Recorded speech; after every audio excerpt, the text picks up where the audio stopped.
What's up guys? This video is all about my newest Spidey cosplay project, the homemade Raimi version 3. Now you might be asking, version 3? Where the heck is version 1 and 2?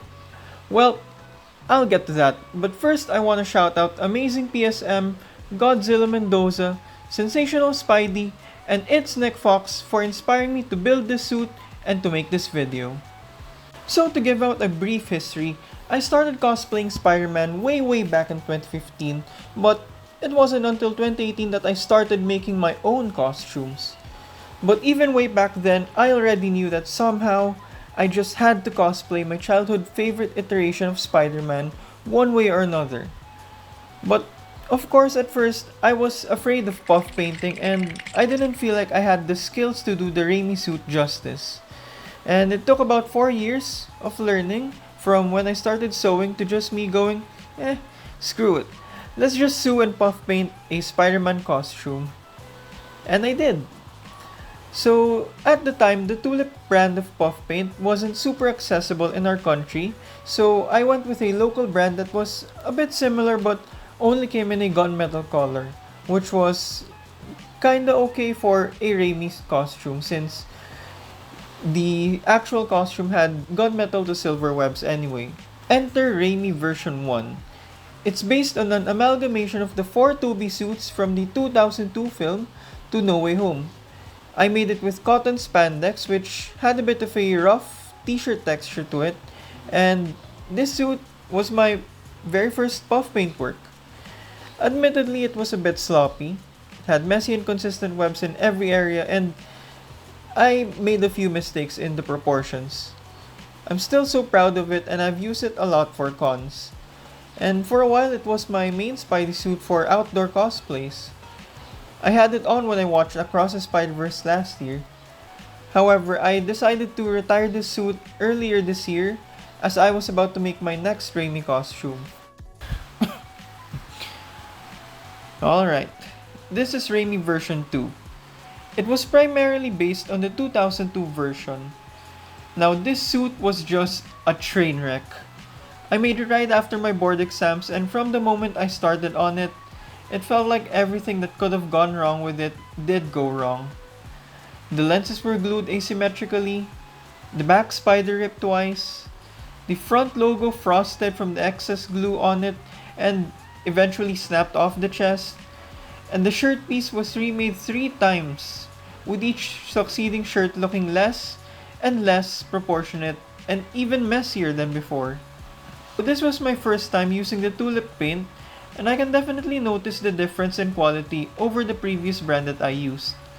But with this particular suit, I made the mistake of using a thin applicator bottle which made the webs thinner than I intended it to be, since the Tobey Maguire suits usually have thicker, bolder webs.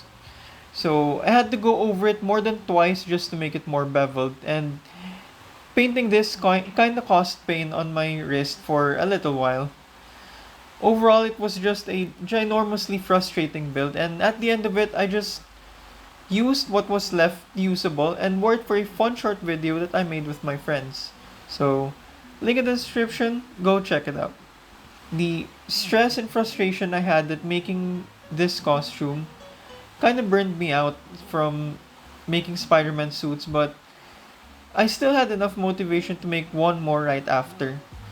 So that was the Ultimate Spider-Man costume that I made based on the 2024 comic.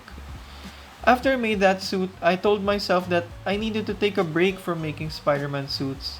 So instead, I made a new Superman cosplay based on artwork by Alex Ross, and I made a cosplay for a character that I've never even done before. I'll reveal that soon. Eventually, I did have to scratch that itch and I started working on my new version 3.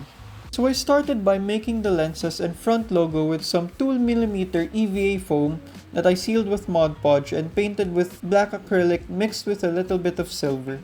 Unfortunately, the most reliable spandex supplier that I usually buy from in our country unexpectedly closed their shop, so I had to buy my fabrics elsewhere. So the ones I used for this project were a bit thinner and the red had a bit more orange to it than I initially wanted. I started sewing each of the pieces across different days and eventually added the other attachments to it, such as the rubber soles,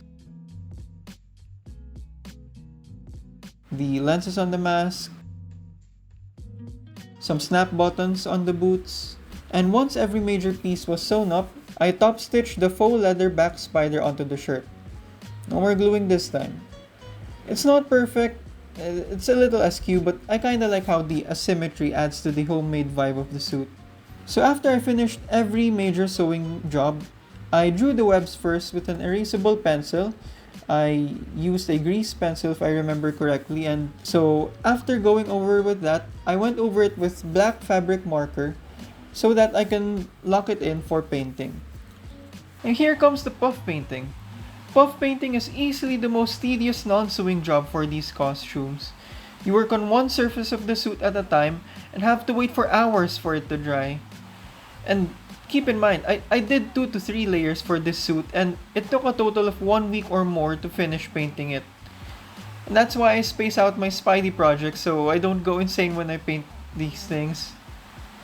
Alright, now, I guess that's it. The suit's done.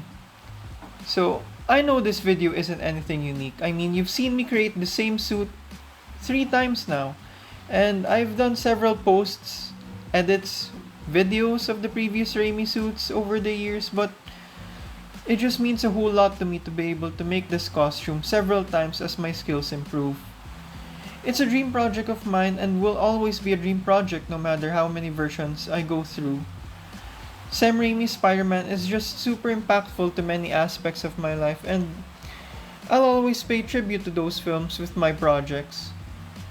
The costume he has in those films is easily one of, if not my favorite live-action adaptation of the Spider-Man costume, and to be honest, nothing has ever come close to it for me. We're already more than halfway through 2024 and I've still got lots of plans in the coming months up to the next year when it comes to cosplaying. And honestly, even then, I still have a lot of cos plans that I might not even get to start on until the latter half of next year. So I hope you guys stay tuned for those. So alright, to end this video, here's a full showcase of the suit with some shots that I got taken for a convention recently.